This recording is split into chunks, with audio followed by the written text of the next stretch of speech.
أعوذ بالله من الشيطان الرجيم. Terima kasih yang berusaha Tuan Pengacara Majlis. Yang dihormati para pegawai ahli jawatan kuasa Surau Al-Hidayah Taman Keramat Permai, tuan-tuan guru, para alim ulama, para habaib, muslimin muslimat, hadirin hadirat, tuan-tuan puan-puan, mudah-mudahan dirahmati Allah sekalian.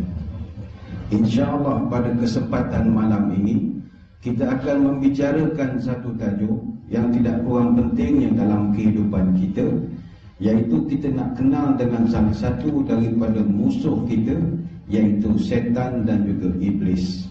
Yang mana kita tahu Nabi pernah menyebutkan al-mu'minu baina arba'ati a'da'in.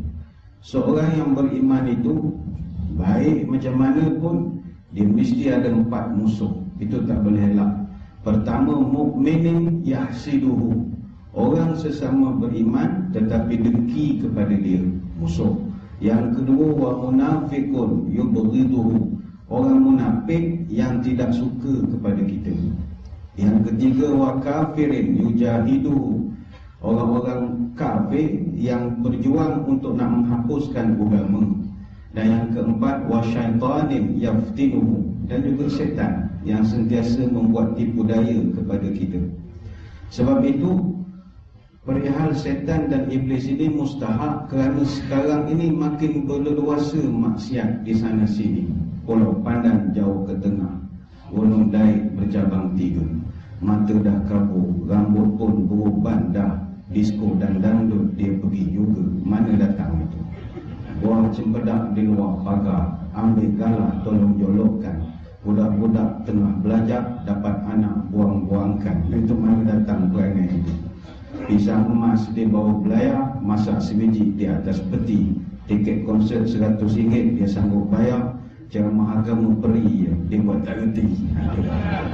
Buai laju-laju sampai pucuk senang. Apa dalam baju? Daun ketum dengan ganja. Itu. Sorong papan tarik papan, buah keranji dalam bahu, sorong tangan tarik tangan, ambil rasuah, dia buat tak tahu. Itu banyak berlaku. Salah satu punca perkara ini berlaku adalah kerana adanya salah satu musuh kita, iaitu iblis dan juga syaitan. Mari kita berkenalan dengan mereka. Siapakah iblis? Dari sudut bahasa, iblis daripada perkataan ablasa, maknanya menyesal ataupun putus asa. Apa sebab dipanggil begitu? Ketika dia mendapat kutukan daripada Allah, terus iblis dia putus asa daripada kasih sayang dan rahmat Allah. Dan iblis juga dia menyesal perbuatannya, tetapi dia tidak menyesali kesalahannya. Dia menyesal kerana Allah menciptakan Adam, yang menyebabkan dia mendapat kutukan daripada Allah. Itulah punca dia dinamakan sebagai iblis. Dan kalimat iblis dalam Quran direkodkan sebanyak 11 kali. Kalimat syaitan dalam bentuk mufrad dan jamak itu diulang 88 kali.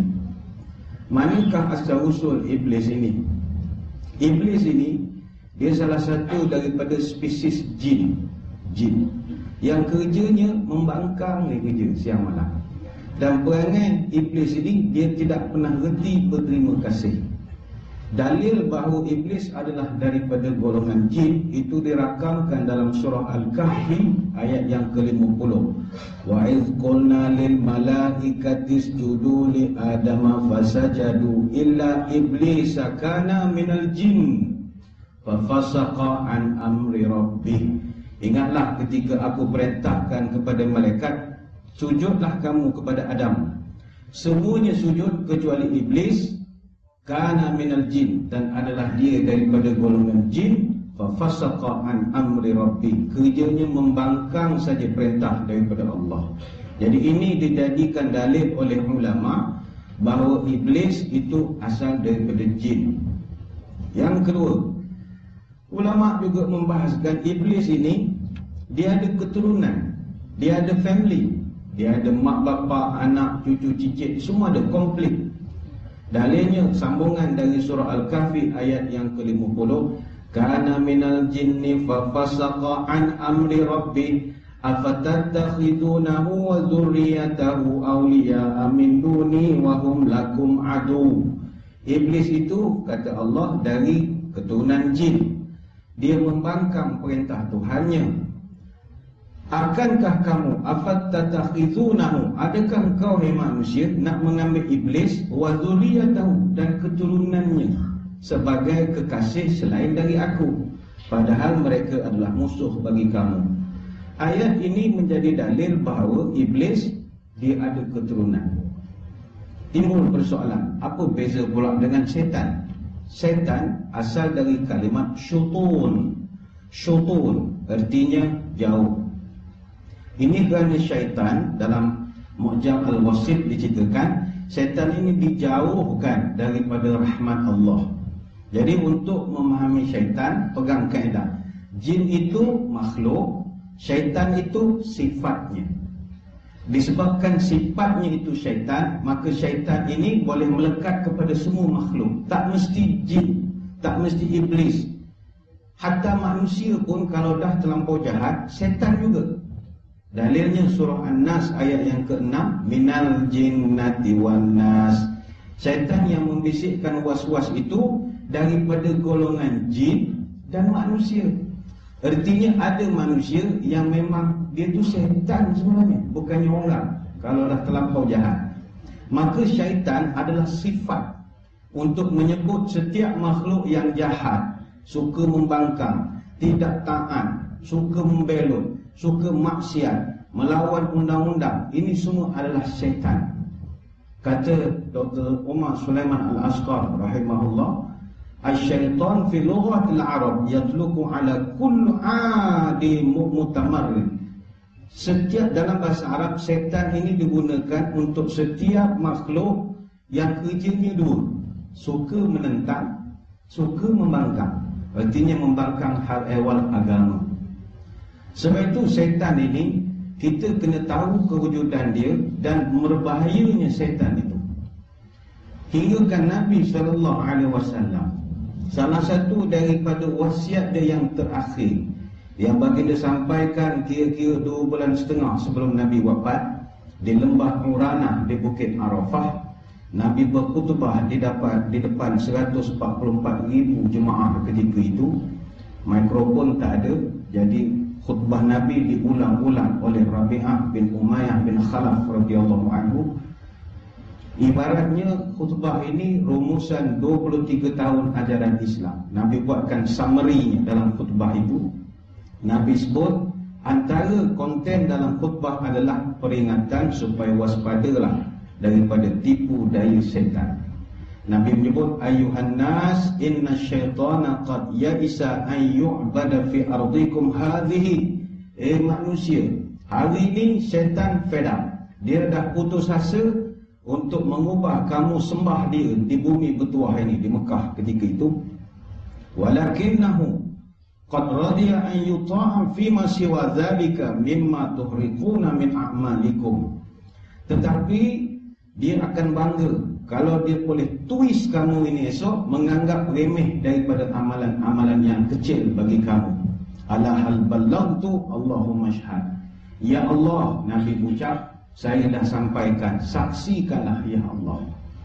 Baik itu hadirin hadirat sekalian, kalau kita tengok sekeliling kita sekarang, masyarakat sesama kita ni berkelahi siang malam pagi petang, bergaduh dalam hal-hal yang kadang-kadang tak ada penghujungnya.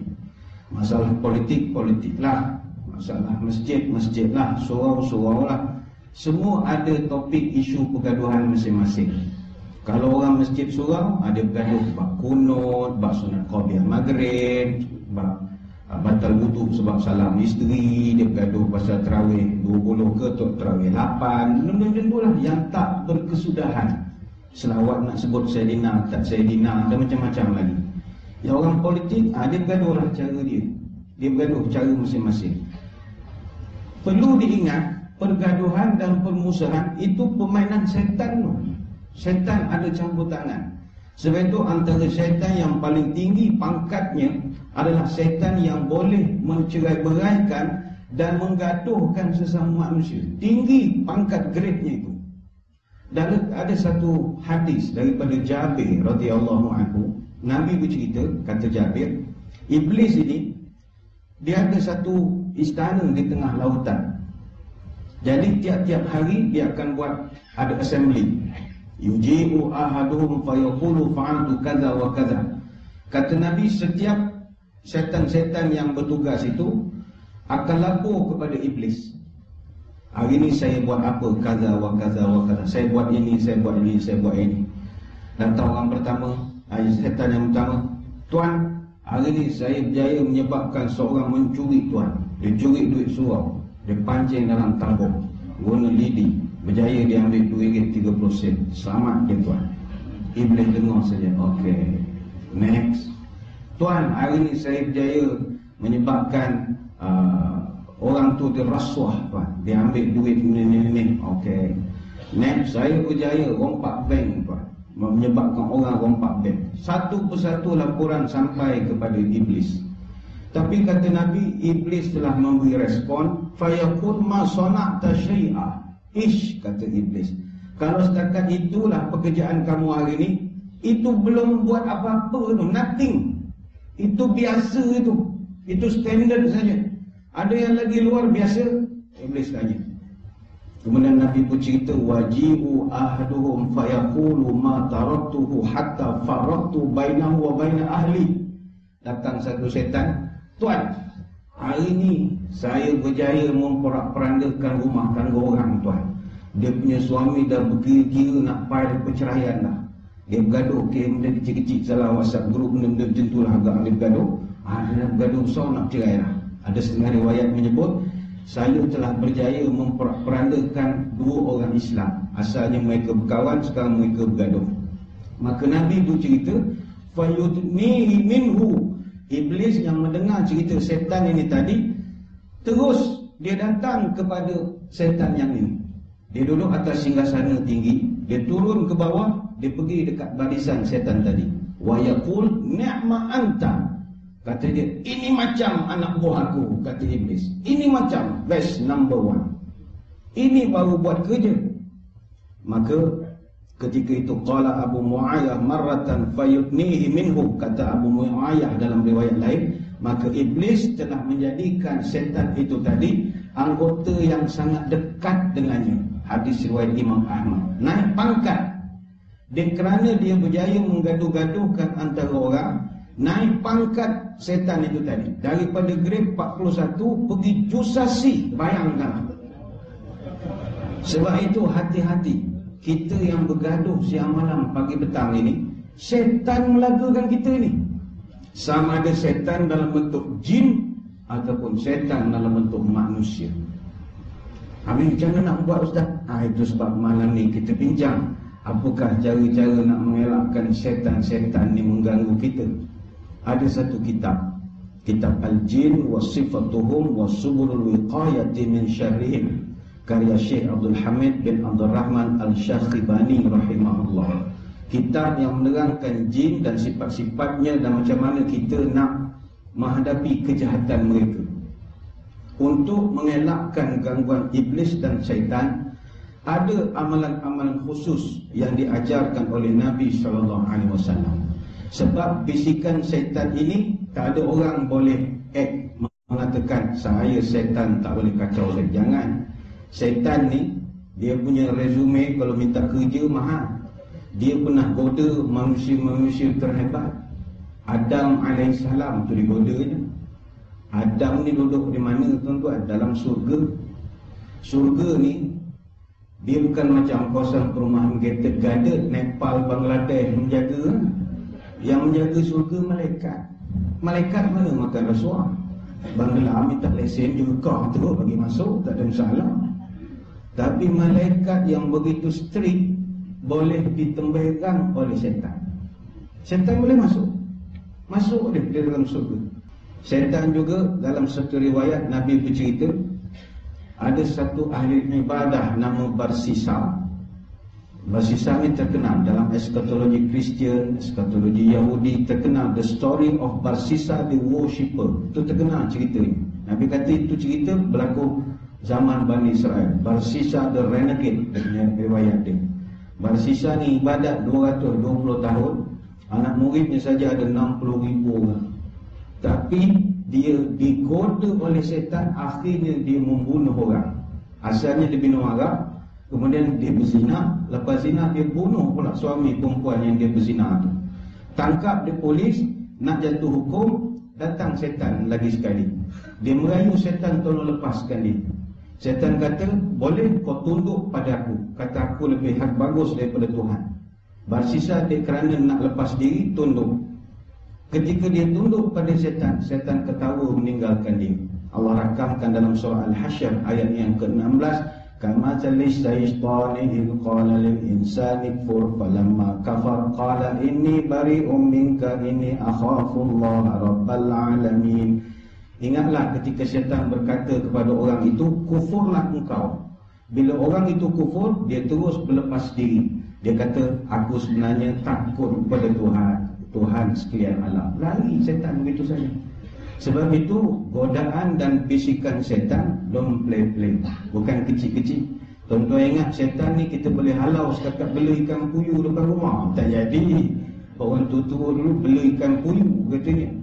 Kata buat apa bela ikan puyuh? Syaitan takut. Bila masa syaitan takut ikan puyuh? Malaikat dia boleh temberang, setakat ikan puyuh dia siku ikan puyuh besok. Untuk nak mengelakkan gangguan syaitan, kata tuan kitab, kata Syekh Abdul Hamid bin Abdul Rahman Syazibani, nombor satu sekali, jangan tinggal baca Quran. InsyaAllah setan lari. Setan ni dia segan dengan Quran. Dia tak takut, dia ada sikit segan.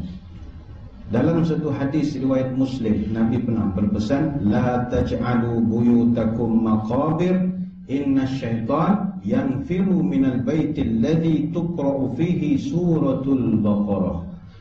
Jangan kamu jadikan rumah kamu seperti kawasan perkuburan, maknanya sunyi saja. Bacalah Quran. Sesungguhnya syaitan akan lari daripada rumah yang di dalamnya dibacakan surah Al-Baqarah, kata Nabi. Hadis riwayat Imam Muslim. Jadi bacalah surah Al-Baqarah. Baqarah ini banyak dia punya fadilat-fadilat dia. Fata'allamuhunna wa'allamuhunna nisa'akum fa'innaha salatun qurbanun doa. Banyak ada hadis yang lain. Nabi suruh pesan kepada orang lelaki, ajarkan surah Al-Baqarah kepada isteri kamu, anak-anak perempuan kamu, adik-adik perempuan kamu. Sebab bacaan itu boleh menjadi pendinding kepada orang perempuan. Bagus kalau diamalkan. Selain daripada membaca Quran, kata tuan kitab, banyakkanlah juga berzikir kepada Allah. InsyaAllah syaitan dia sikit segan. Dia syaitan ini tuan-tuan, dia mengganggu kita siang malam. Termasuk dalam surau tuan-tuan, ni pun ada syaitan. Tuan-tuan ingat dalam surau tak ada syaitan? Yang kita mengantuk tak tentu arah menguap kat 80 kali ni, siapa membisikkan? Syaitan. Aku rasa aku tidur dah petang tadi, aku jadi penat lah ni. Dia membisikkan. Syaitan dia mengganggu 24 jam di mana-mana. Hatta kita balik ke rumah sekejap lagi sekarang, syaitan ikut. Ada satu hadis Nabi sebut, ada satu orang sahabat dia mengadu kepada Nabi, zikra inda Rasulullah rajulun nama laylata hatta asbah, qala zaka rajulun bala syaitanu fi udhunai. Kata sahabat, ada seorang lelaki mengadu kepada Nabi, ya Rasul, kawan saya kalau tidur malam, dia akan bangun tengah hari esok, ya Rasul. Macam mana kita nak didik dia bangun pagi? Oh, kata Nabi, zaka rajulun bala syaitan fi udhunai. Oh, itu sebab dia bangun lambat, itu sebab malam tadi dia tidur, syaitan kencing dalam telinga dia. Punya buang hajar syaitan. Dia kencing ke telinga kita ni? Hadis riwayat Muslim. Kuang hajar tak kuang hajar? Kuang hajar lah. Telinga kita dia buatnya public toilet je. Syaitan. Kalau ini bagi orang yang tak berzikir, orang yang tak baca Quran, syaitan akan jadikan ini tandas dia. Bahkan yang lebih kurang ajar lagi, idza staiqadha ahadukum min manamihi falyastansir salasa marat fa inna syaitana yabit ala khayashimihi. Nabi pesan dalam hadis Muslim, kata Abu Hurairah, siapa-siapa bangun tidur, ambil air, masukkan dalam lubang hidung 3 kali. Sahabat tanya, apa sebab? Ya Rasul, sebab malam tadi syaitan tidur dalam lubang hidung kita. Kurang ajar punya syaitan dalam kekencing kat telinga aku, engkau tidur pula dekat lubang hidung aku. Tapi siapa golongan yang jadi macam tu? Orang yang tidak membaca Quran dan orang yang kurang berzikir. Orang yang banyak beramal, syaitan segan dengan dia. Macam surau, kadang-kadang ada surau masjid pening. Macam mana nak ramaikan jemaah sembahyang subuh? Sembahyang subuh ini nak dapat macam Mekah tu memang tak dapat. Memang tak dapat. Sebab sembahyang subuh ada special syaitan yang diassignkan untuk kacau subuh. Memang ada special force. Satu grup elit punya syaitan. GGK, VET69, UTK punya grup. Kerjanya kau mesti halang orang sembahyang subuh. Sebab itu orang yang sembahyang subuh di masjid surau layak ditabalkan sebagai subuh warrior. Layak ditabalkan. Ada satu surau dekat Pulau Pinang, semua orang yang konsisten sembahyang subuh dapat hadiah. Dia bagi t-shirt surau warrior. Jadi kalau dia pakai tu orang tahu dia ni sembahyang subuh surau. Sebab begitu. Sebab kata Abu Hurairah, Nabi menceritakan, yaqidu syaitanu ala qafiyati ra'si ahadikum thalatha uqadin. Syaitan bila kita nak tidur malam, dia akan sangkutkan pada leher kita 3 tali. Sebiji macam anjing petang-petang yang orang Cina bawa berjalan. Itulah rupa kita masa tidur. Syaitan pegang tali macam ni. Idza nama bi kulli uqdatin yadrib 'alaika lailat tawila. Bila kau tidur dengan ketiga-tiga tali ini, kau akan tidur tak sedar-sedar, kata Nabi. Katalah kau tersedar, rumah depan surau. Fa iza istayqadha fadzakallah in halat uqdatun. Allahu akbar, Allahu akbar, kita bangun. Putus satu tali, ada lagi 2. Dia tarik balik. Tidur baru azan. Belum qomat lagi. Imam on the way. Imam on the way. Ya tak ya tidur rumah depan surau, tidur lagi lah. Sadar-sadar, Allah Akbar, sadar la ilaha illallah, Allah lambat aku ni. Putus satu tali, ada satu lagi. Baru qomat, imam ni baca panjang lagu menilai-nilai ni kau. Relax dulu. Ya tak ya, tidur. Sedar-sedar pukul 8. Habis ya? Ini kerjaan syaitan. Sebab itu hadis riwayat Muslim ni menjadi peringatan kepada kita. Bukan senang nak datang subuh jemaah ni. Kempen boleh buat, tak ada masalah. Tuan-tuan surau Al-Hidayah nak buat kempen boleh. Subuh perdana, kempen beramai boleh. Tapi konsisten payah nak dapat. Sebab kita berhadapan musuh yang begitu berpengalaman luas. Menggoda manusia tak datang sembahyang subuh. Terror betul dia. Tapi untuk diri kita, amalkanlah membaca Quran, amalkanlah zikir-zikir tertentu, insya-Allah jin setan disegan sikit. Bila cerita tentang jin atau setan yang tidur di dalam lubang hidung kita ini, perlu juga dibincangkan. Setan ni mana dia punya tempat penginapan dia? Dia duduk di mana sebenarnya rumah dia? Headquarters dia memang tengah laut sana lah. Entah di Bermuda Triangle ke mana tu kita tak tahu. Tapi dia ada tempat-tempat lodging dia ada. Ada satu kitab yang ditulis oleh Syekh Abu Nasr Muhammad bin Abdullah Al-Imam rahimahullah. Dia ni seorang ulama di Ma'had Darul Hadis Ma'bar di Yaman.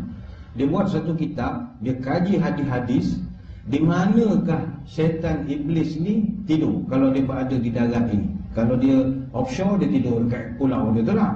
Kalau dia ada di darat buat kerja, di mana dia tidur? Nombor 1, berdasarkan hadis daripada Jabir radhiyallahu anhu, syaitan ini nombor 1 laut. Itu nombor 1. Inna arsya iblisa 'alal bahri fayab'atsu sarayahu fayaftinuna an-nasa. Sesungguhnya iblis itu dia ada satu singgasana di atas lautan. Dalam riwayat lain, di atas air itulah dia mengutuskan pasukannya untuk menggoda manusia di darat. Sebab itu laut ni bukan tempat nak bergurau-gurau sangat. Betul orang tu pesan, kalau kail panjang sejengkal, lautan dalam jangan diduga. Bukannya dia tak bagi kita kalau kail tu pendek jangan pergi mancing. Tak, nak menunjukkan laut ni bukan tempat nak bergalak-galak. Ada benda-benda yang kita tidak tahu. Itu kampung orang. Itulah maksudnya. Jangan tu sangat banyak berdoa bila pergi ke tengah laut. Yang kedua, kata tuan kita, setan ni tidurnya di mana? Di kandang unta. Kandang unta. Di Malaysia memang tak ada lah kandang unta.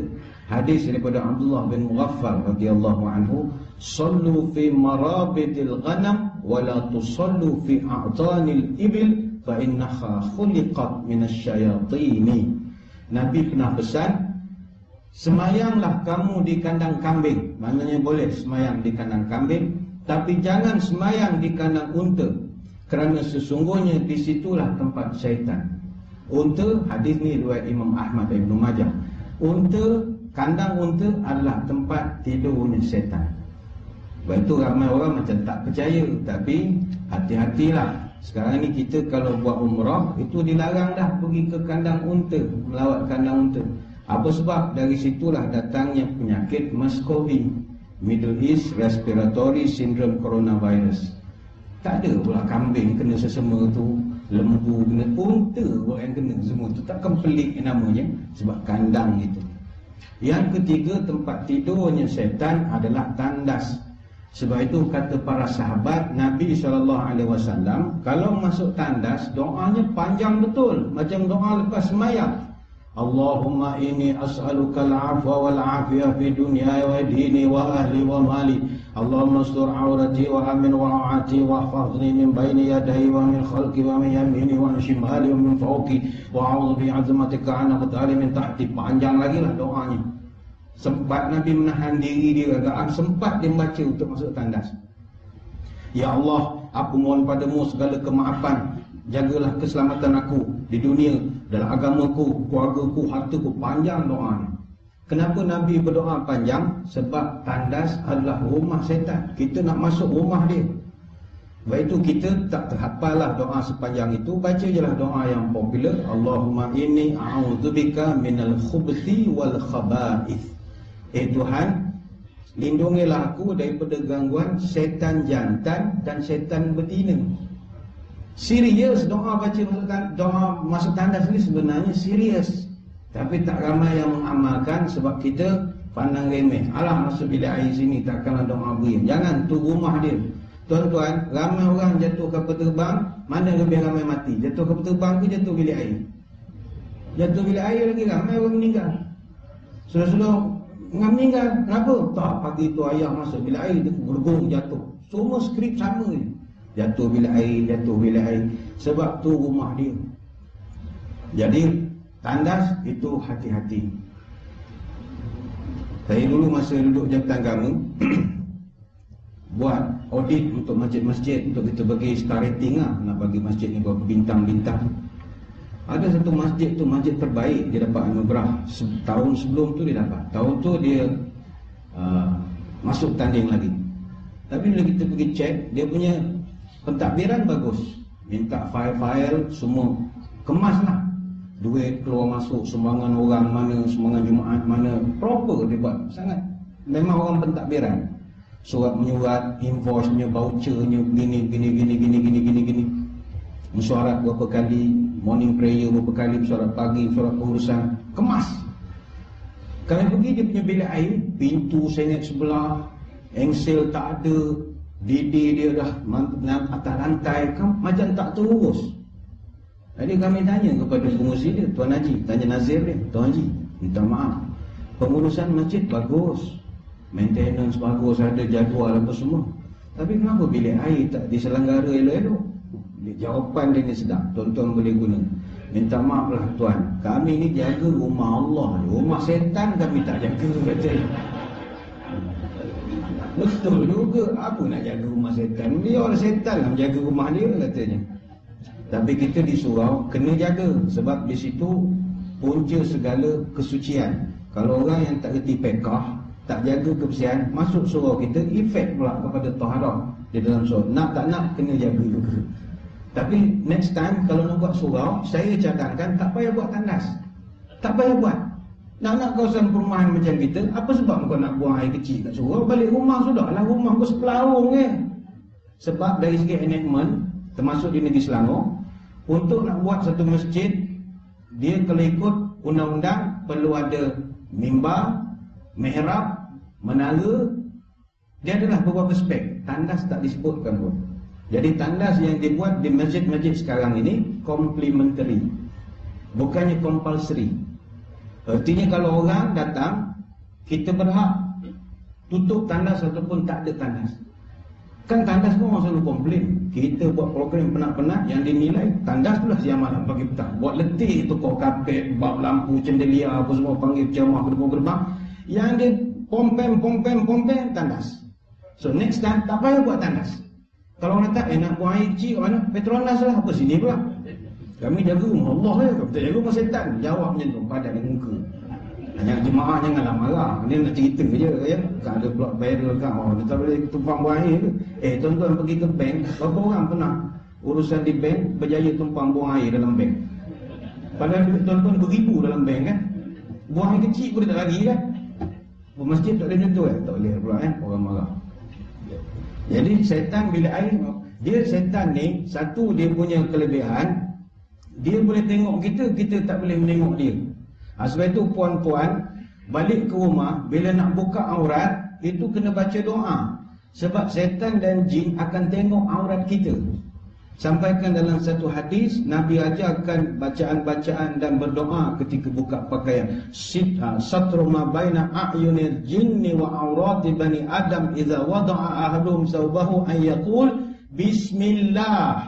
Kata Anas bin Malik, Nabi pernah mengajarkan penutup mata daripada aurat kita terhadap jin dan juga setan yang melihat kita membuka pakaian. Kata Nabi adalah bila kau mengucapkan bismillah. Hadis riwayat Tabrani. Jadi bila puan-puan balik sekarang nak buka telekung, bismillahirrahmanirrahim, dia akan membutakan mata setan itu. Kita nak tukar pakaian, nak pakai baju tidur, buka bismillah. Buka aurat saja bismillah, buta mata setan itu. Untuk tuan-tuan tak baca pun tak apa. Sebab kalau setan tengok, buta mata setan untuk menengok tuan-tuan. Anda dah rupa je ni antik betul. Dia lantak padan dengan muka kau, siapa suruh tengok? Memang buta lah kau hari ni. Untuk isteri kita tak boleh, suruh dia bismillah. Kita tak apa, eloklah baca dapat pahala. Mana lagi setan tidur? Kawasan kubur. Itu yang orang kata nampak hantu kat kubur. Bukan hantu, itu setan. Setan berbentuk jin.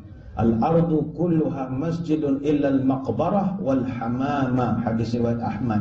Kata Abu Sa'id Al-Khudri, Nabi berpesan, semua permukaan bumi ini dibenarkan sujud, boleh semayang atas tanah mana-mana kecuali bilik mandi dan juga tanah perkuburan. Sebab di situ gelanggang yang tempat setan, kata Nabi. Di mana lagi? Kata tuan kitab, di kawasan-kawasan yang jauh daripada orang, kawasan pedalaman yang terlampau jauh, ataupun kawasan tempat yang selalu kosong. La taskunil kufura fa inna sakinal kufuri kasakinil kuburi. Jangan kau buat rumah yang jauh daripada orang, daripada pemukiman qaryah orang lain. Jauh sangat rumah kau. Sebab nanti di situ seolah-olah sama seperti kau tinggal di kawasan kubur, kata Nabi. Hadis riwayat Bukhari. Kita sebab ada azan yang kedengaran, jadi saya ingat kita tangguhkan seketika untuk memberi laluan kepada laungan azan. Tempat yang menjadi tempat tidur setan adalah di pasar-pasar.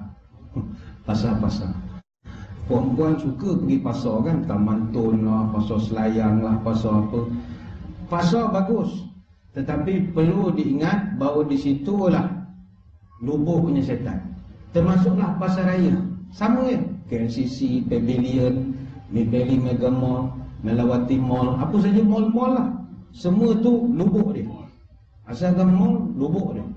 Ada satu hadis daripada Salman Al-Farisi radhiyallahu anhu, la takunanna in istata'ta awwala man yadkhulu suqa.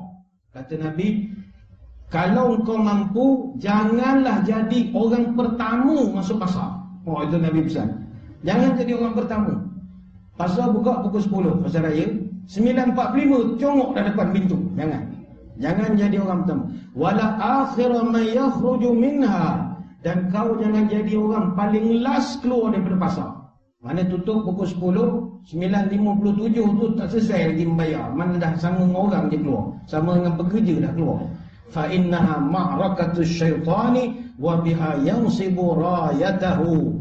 Kerana di pasarlah tempat peperangan dan pertempuran para syaitan, dan di sanalah setiap pasukan memacakkan bendera kumpulan masing-masing. Hadis riwayat Imam Muslim. Yang ini kita tak nampak. Biarlah tak nampak. Kalau nampak, taubat tuan-tuan tak pergi pasar orang lepas pada ini. Setiap tu dia ada pertempuran.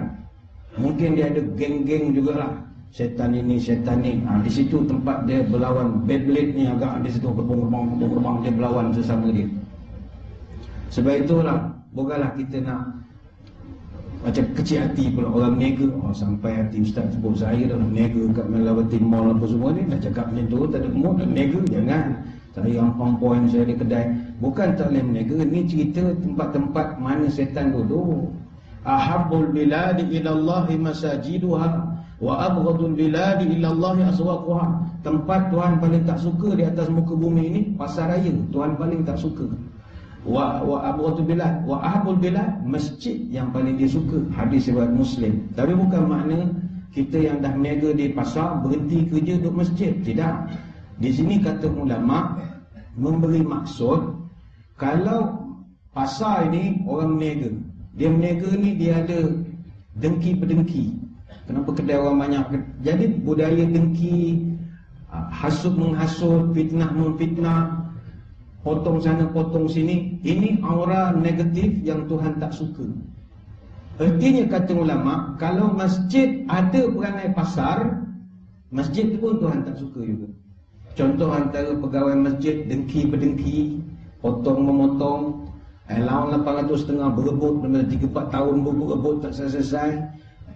Pengusi nazir bergaduh dengan imam, imam bergaduh dengan bendahari. Ada budaya pasar dengan masjid-masjid pun hilang keberkatan.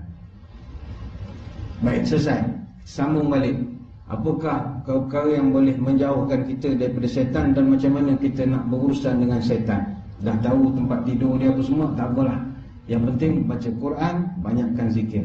Yang kedua, untuk mengelakkan setan adalah ketika kita menguatlah dengan cara yang berakhlak.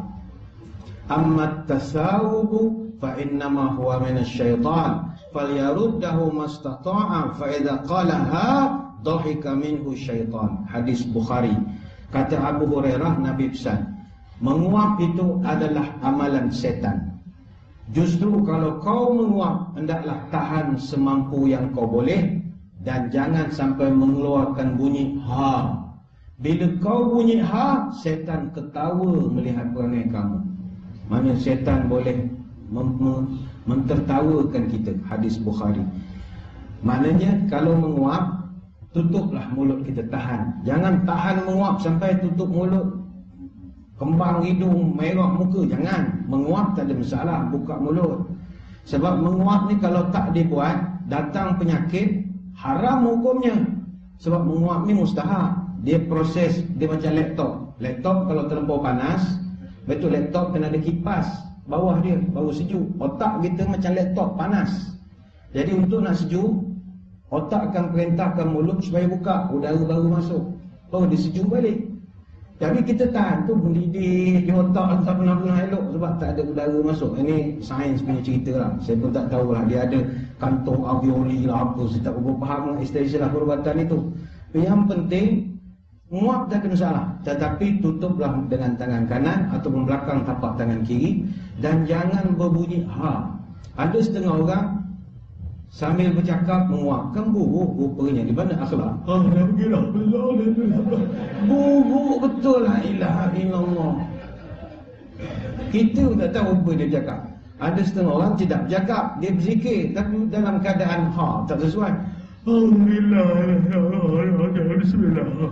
Engkau apa yang kau baca? Kita tak tahu. Nguap dulu. A'udzubillahi minasyaitonirrajim. Kan gaya macam kori sikit gaya tu. Macam Walkman habis bateri. Budak muda tak kenal Walkman, siang betul ya? Kesian. Nampak sangat budak-budak. Walkman tak kenal, la ilaha illallah. Walkman, kita dah dengan Walkman ni. Yang ketiga, Nabi mengajarkan berlindunglah diri kepada Allah daripada setan dengan meludah ke arah kiri ketika kita diganggu was-was daripada setan. Ada satu ketika Uthman bin Abi Al-As radhiyallahu anhu, dia datang jumpa Nabi. Dia mengadu, "Ya Rasulullah, inna syaitana qad hala baini wa baina salati wa qiraati yalbisuha alayya." Ya Rasul, aku bila semayang, setan kacau lah ya Rasul. Selalu dia bisik-bisikkan apa semua. Aku lupa rakaat kadang-kadang. Kadang-kadang aku tak ingat aku ni semayang sunat ke semayang fardu. Lupa lah ya Rasul. Membahaya tu. Tuan-tuan tak apalah kalau semayang seorang kena ganggu. Kalau jadi imam kena ganggu, lupa ghairul maghdu ke apa ke, tak kacau, habis batal semayang orang. Sebab itu saya selalu pesan, imam kalau dia buat perbuatan Islam, ada sikit problem. Sebab dia bila buat perbuatan Islam, dia lawan dengan syaitan jin. Syaitan jin ni dendam.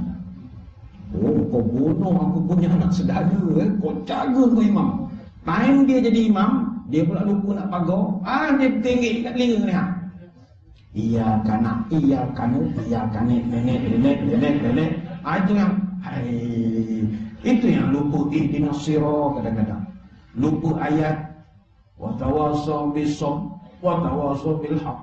Wa tawassaw bil haqq wa tawassaw bis-sabr. Mana satu pula tak ingat. Inna ma'al yusri usra inna ma'al itu dia dah start main kat cuping telinga tu. Termasuklah kita nak bukanlah imam tak boleh buat kerja perbuatan Islam, boleh, tapi kena dinding elok-elok dan dia kacau kita. Setan ni masa semayang dia kacau. Ingatkan sebut Allah, lari dia kacau. Yang sahabat ni mengadu, saya tengah semayang ya Rasul, setan kacau saya. Yang kita tengok orang kat takbir sampai 5-6 kali, tu gangguan setan tu. Salli fardhu isya. Allah, astagfirullah.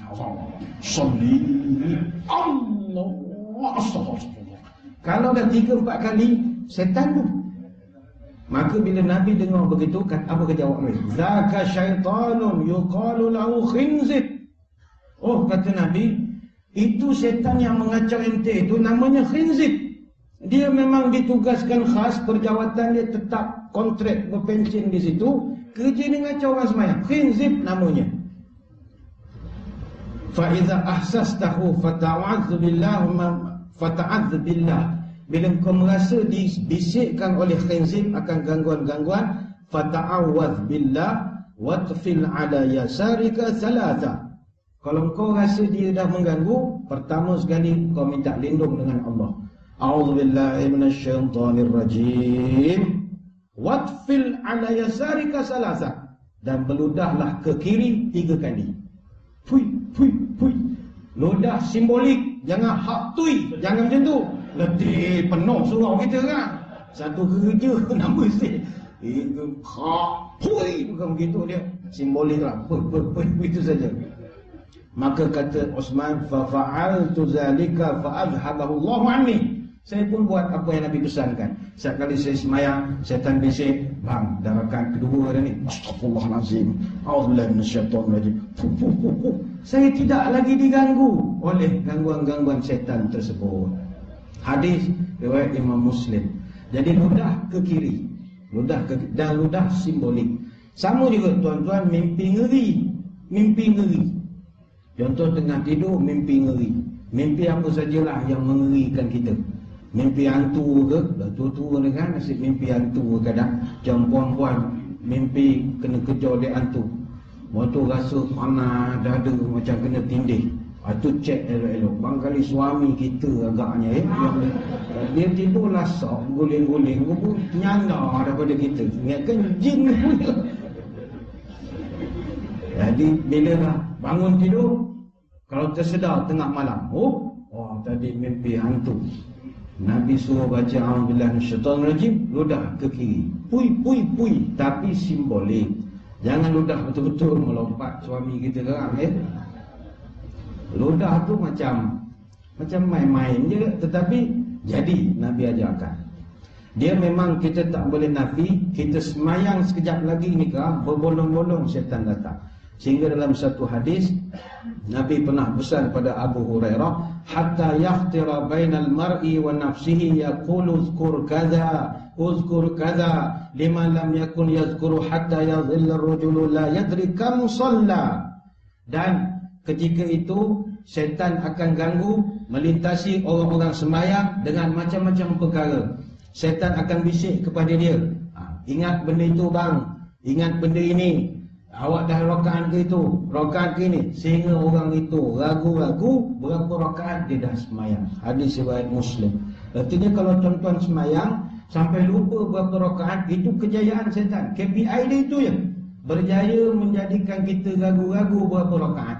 Sebab itu kata para ulama, siapa yang ingat rakaatnya, khusyuklah sembahyang. Tuan-tuan jangan ingat orang yang bilang rakaat itu tak khusyuk. Dah khusyuk itu. Sebab ada orang tak tahu rakaat ke berapa.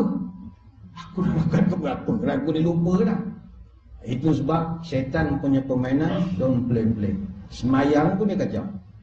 Itu yang ketiga. Yang keempat, syaitan ini, ingat, jangan dicaci maki.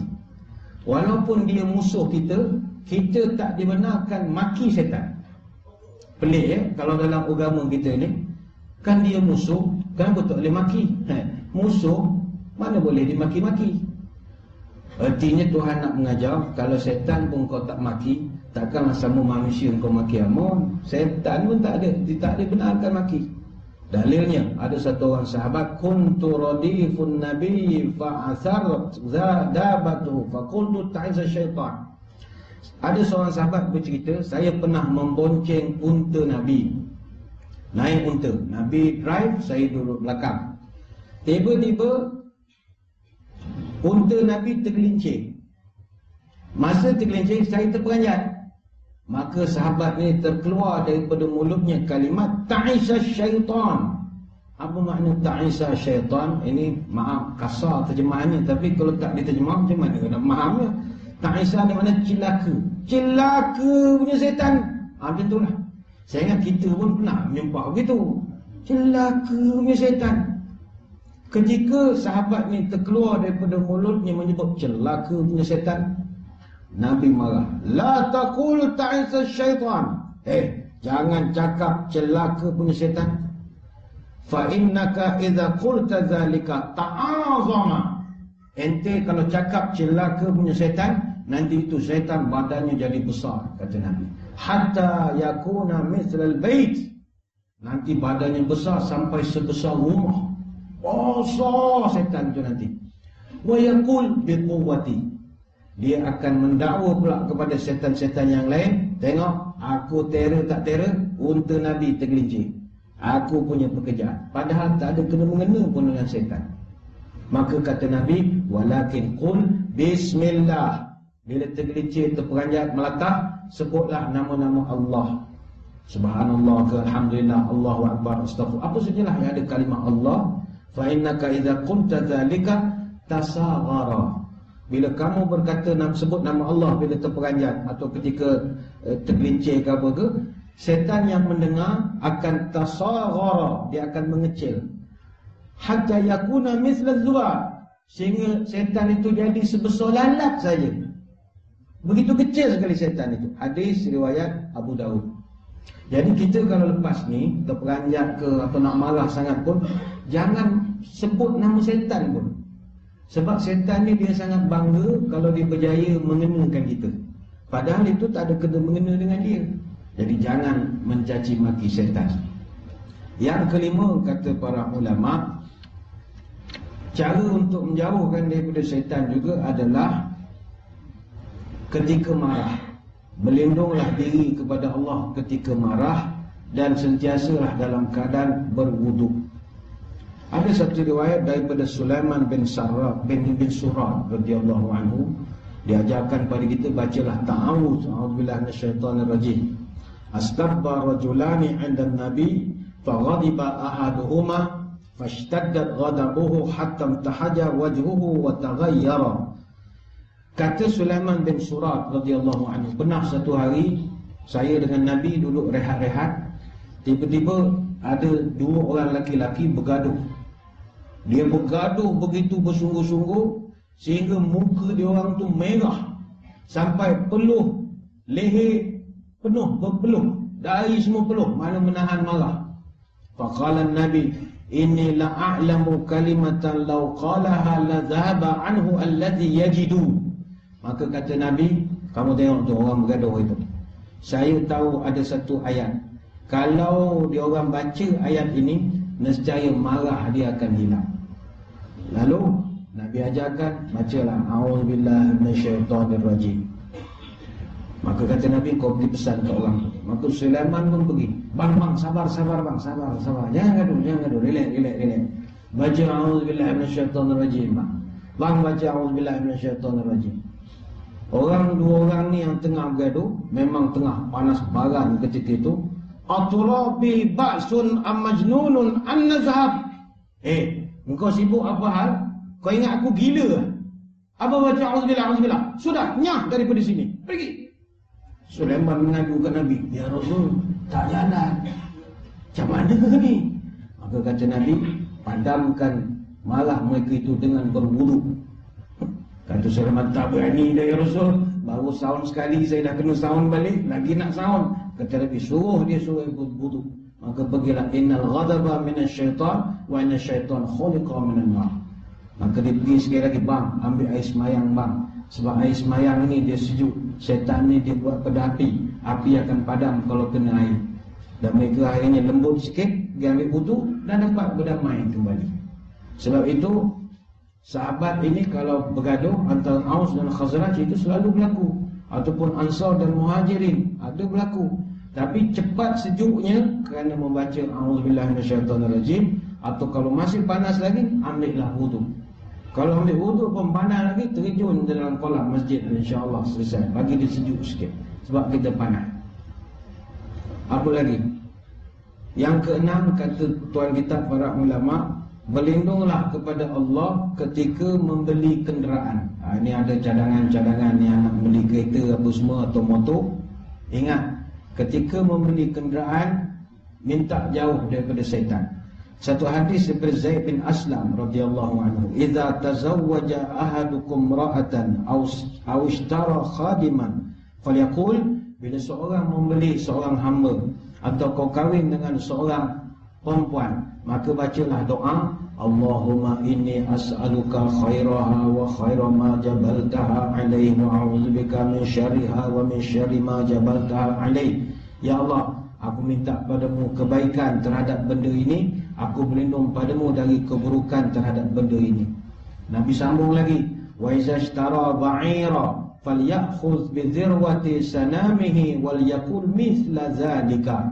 Maka samalah kalau kamu membeli unta, maka peganglah bonggol unta itu dan ucapkanlah bacaan yang aku ajarkan tadi, kata Nabi. Hadis riwayat Imam Malik dalam kitab Al-Muwatta. Jadi kalau tuan-tuan beli kereta lepas ini, second ke, recon ke, kereta baru ke, sebelum nak bawa balik, pegang dulu bumbungnya, bacakan dulu doa. Kalau tak terikut apa yang saya bacakan tadi, cakap Melayu pun boleh lah. Ya Allah, jauhkanlah syaitan daripada kereta ini. Kenapa kena doa jauh daripada syaitan terhadap kenderaan kita? Sebab dalam kereta lah paling banyak sekali syaitan. Manusia atas darat baik orangnya, lemah lembut, menghafal Quran, semayang soft depan. Tapi bila naik kereta berubah jadi gangster. Jangan main-main, terus jadi gangster. Masuk sempang tak reti signal, tak tahulah walaupun ada PhD tapi berlapik bodoh. Takkanlah masuk sempang tak pakai signal. Orang makin belajar tinggi makin cerdik. Baik itu kecerdikan yang sebenar bila masuk sempang signal. Itu cerdik paling sebenar.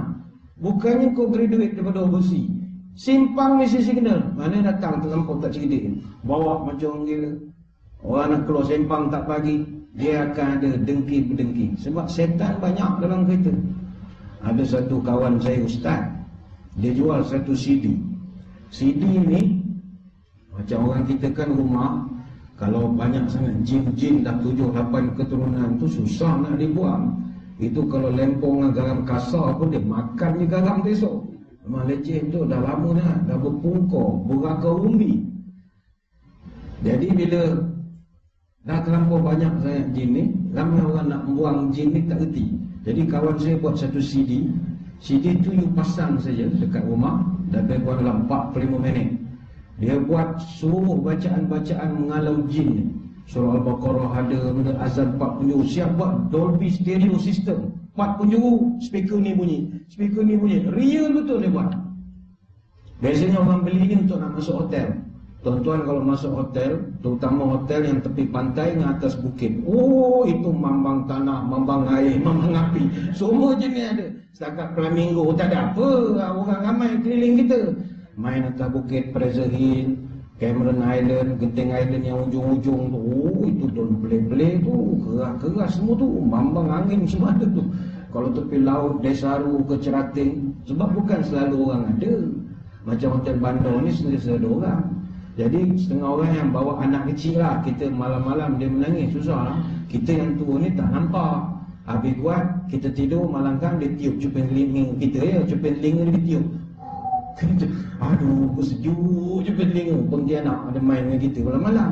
Kadang terbangun tengah malam, dia duduk katil sebelah, berdiri senyum memandang kita. Tapi kita dah tua, tak apa. Budak, menangis tak berhenti. Jadi bawa CD tu, pasangkan dalam bilik hotel, pergi minum di lobi dulu, 45 minit kan datang balik. Itu Ghostbuster, namanya CD.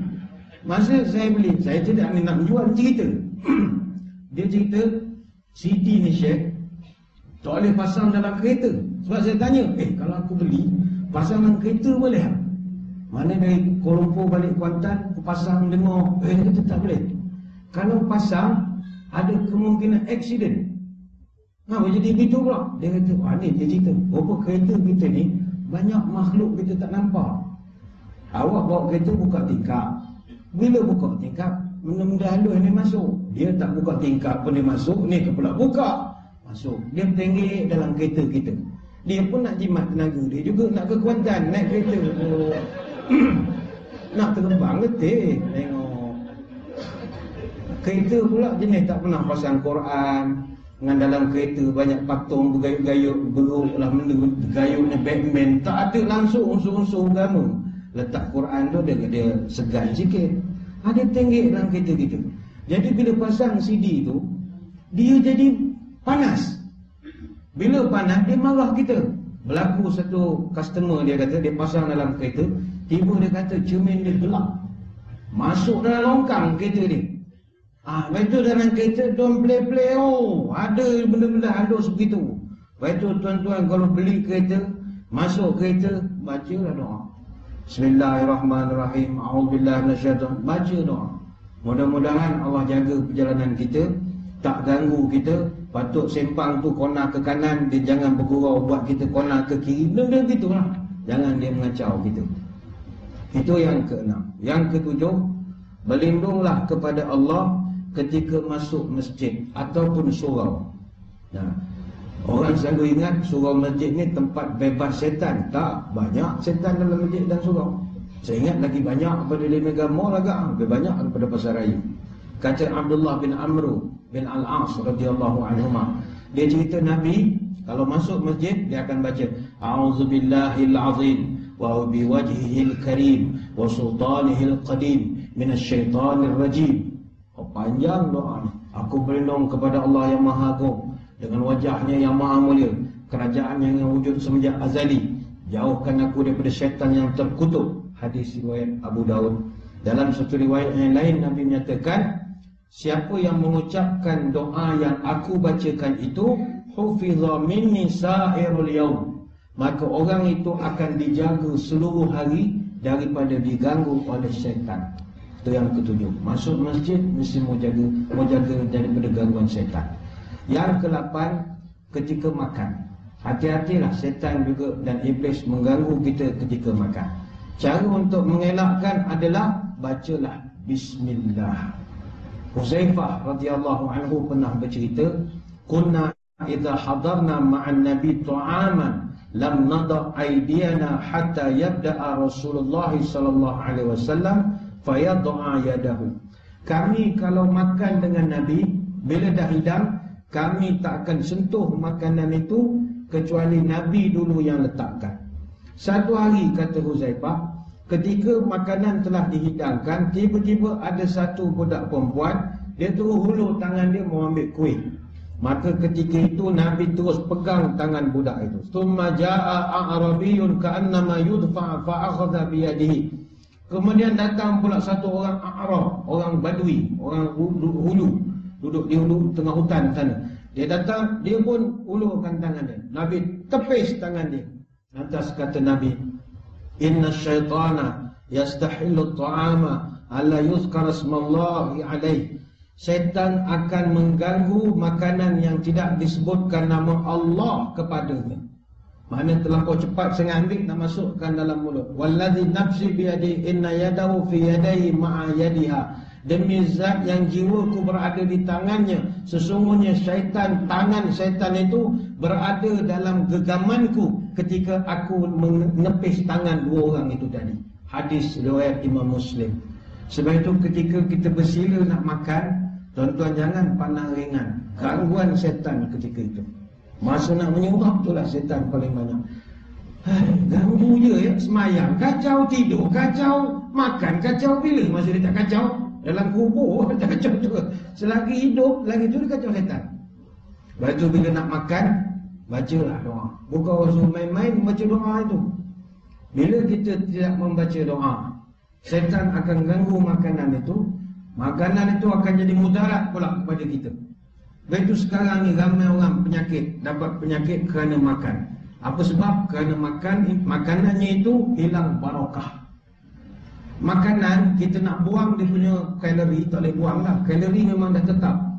Tuan-tuan makan karipap sebiji, habis majlis ni kan takdirlah ada karipap. Malam tak makan nasi, okeylah makan karipap sebiji. Awak makan karipap sebiji tak mati ya? Kalau nak mati, mati juga. Karipap kalorinya 130. Karipap saja. Untuk nak bakar 130 kalori, apa amalan tuan-tuan kena buat? Kena brisk walking. Jalan kaki 100 langkah 1 minit. 100 langkah seminit, kena jalan setengah jam untuk bakar kalori sebiji karipap. Habis macam mana ustaz, saya makan nasi apa semua gini? Ginilah bang, sebelum makan doa pada Allah. Ya Allah, berkatlah makanannya.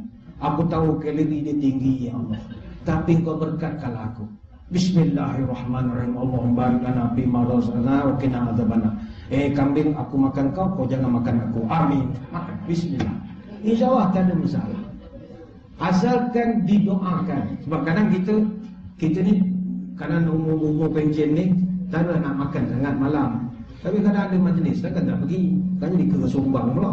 Terlampau nak sihat sangat sampai tak bergaul masyarakat tak guna juga. Ada orang terlampau jaga makan sampai tak bergaul dengan orang.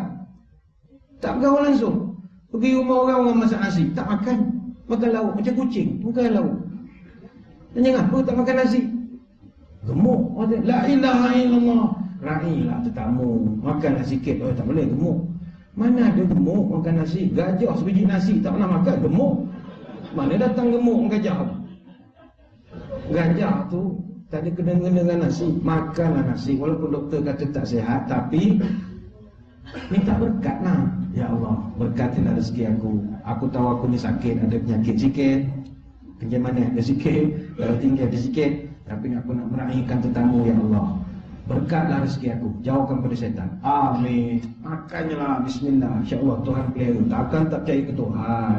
Percaya, mesti mau doa ketika makan. Makan durian pun sama. Memanglah durian tu kolesterol lah macam-macam. Makan meraihkan. Ambil solat, bismillahirrahmanirrahim. Allah barik lana fima razaqtana. Makan. Habis makan tu ambil pangsa tu taruh air sikit. Buatlah betul-betul apa yang ada. Yang penting berdoa. Kemudian apa lagi? Yang ke-9 kata para ulama, mengucapkan bismillah dan berzikir kepada Allah ketika mengadakan hubungan antara suami dan juga isteri. Kalau tidak, syaitan kekal dulu di dalam zuriat tersebut. Nabi berpesan, jika salah seorang dari kamu nak berhubungan dengan isterinya, lalu dia membaca doa bismillahi Allahumma jannibna syaitana wa jannibis syaitana ma razaqtana. Sesiapa yang baca doa, ya Allah jauhkan kami dari gangguan setan, jauhkanlah setan daripada rezeki yang akan Engkau anugerahkan kepada kami.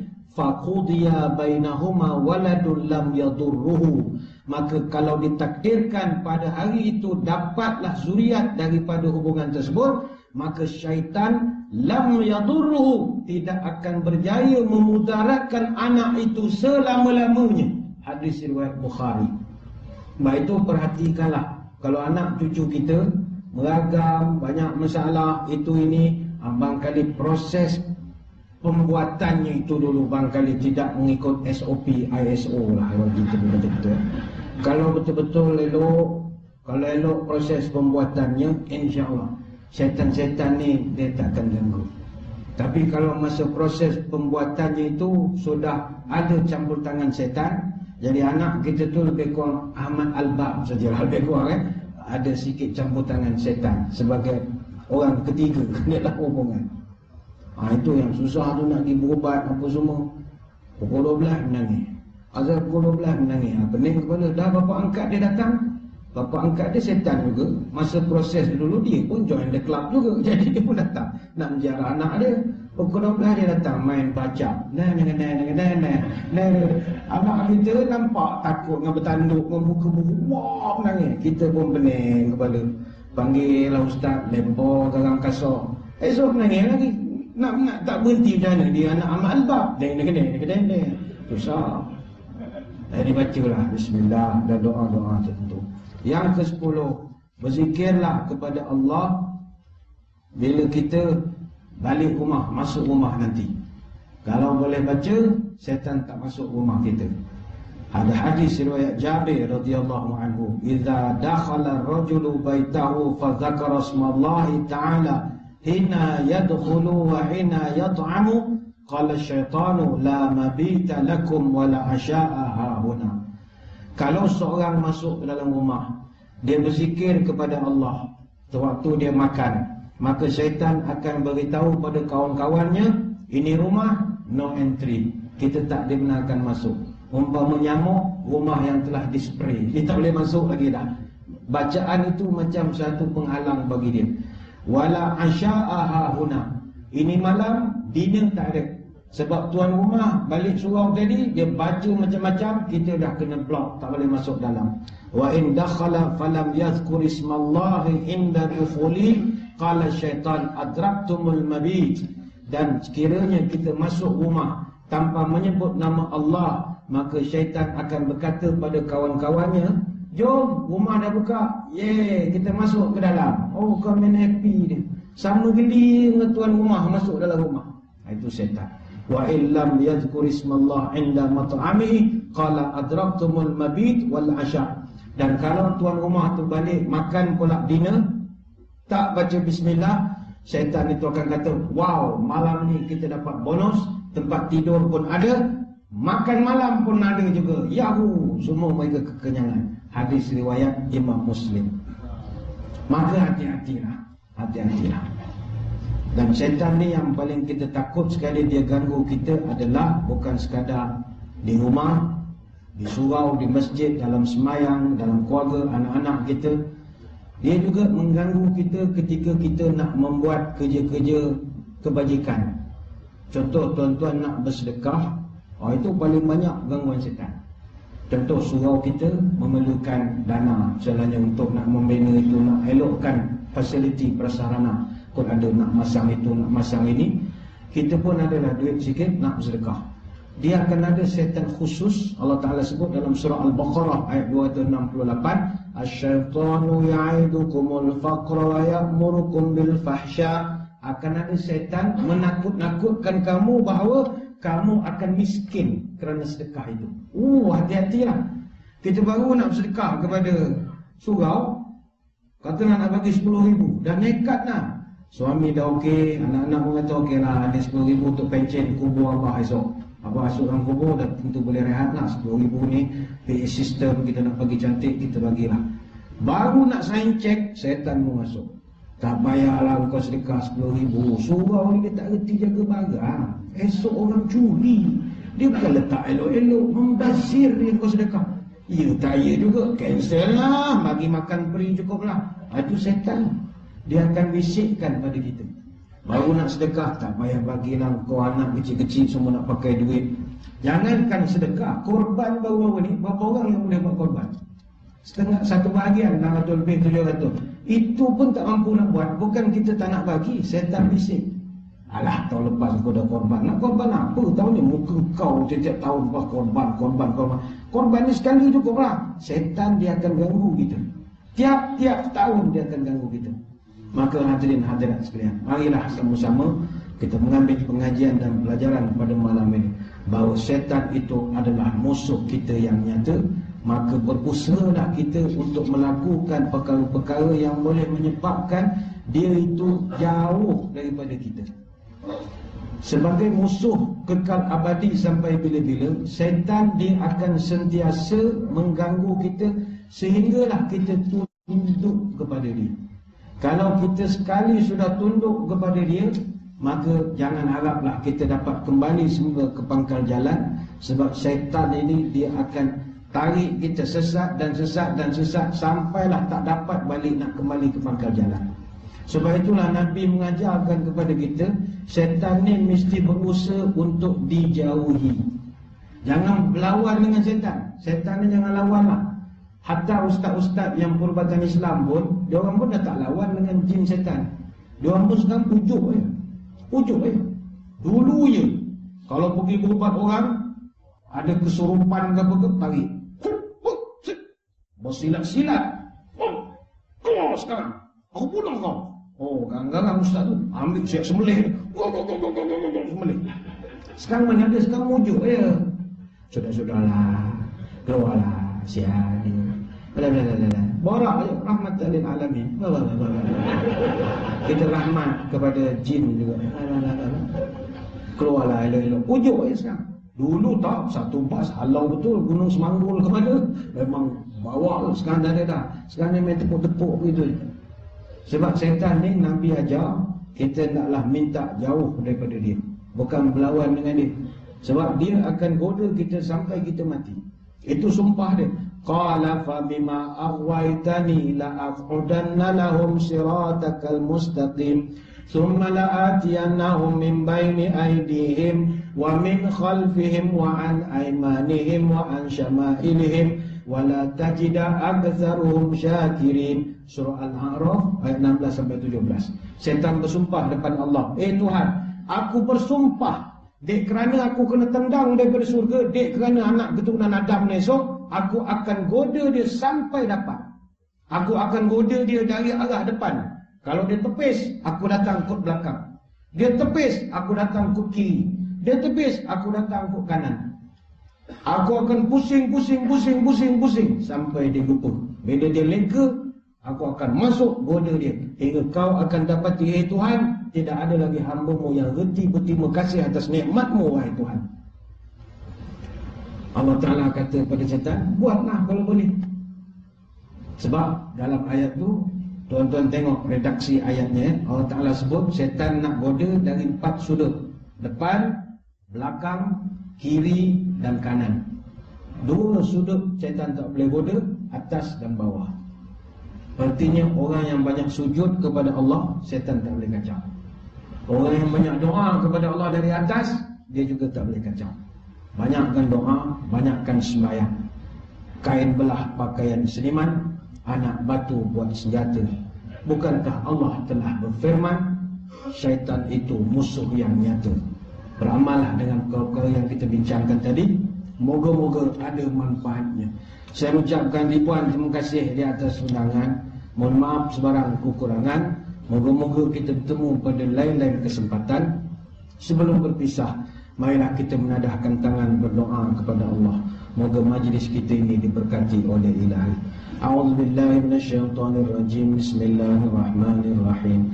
Allahumma salli wa sallim ala Sayyidina Muhammadin salatan tukhrijuna biha min zulumatil wahmi wa tukrimuna binuril fahmi wa tudi'una ma nashkala hatta yufham innaka ta'lam wa la na'lam wa anta a'lamul ghuyub Ya Allah, limpahkanlah selawat dan keselamatan kepada Nabi Muhammad sallallahu alaihi wasallam, yang mana dengan selawat itu Kau keluarkanlah kami dari kegelapan dan kebimbangan.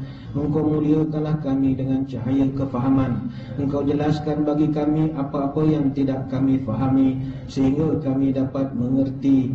Sesungguhnya Engkau Maha mengetahui dan kami tidak mengetahui, dan Engkaulah yang Maha mengetahui perkara-perkara yang ghaib. Allahumma aftah alaina futuhal arifin, warzuqna fahaman nabiyyin, wa ilhamal malaikatil muqarrabin birahmatika ya arhamar rahimin, walhamdulillahi rabbil alamin.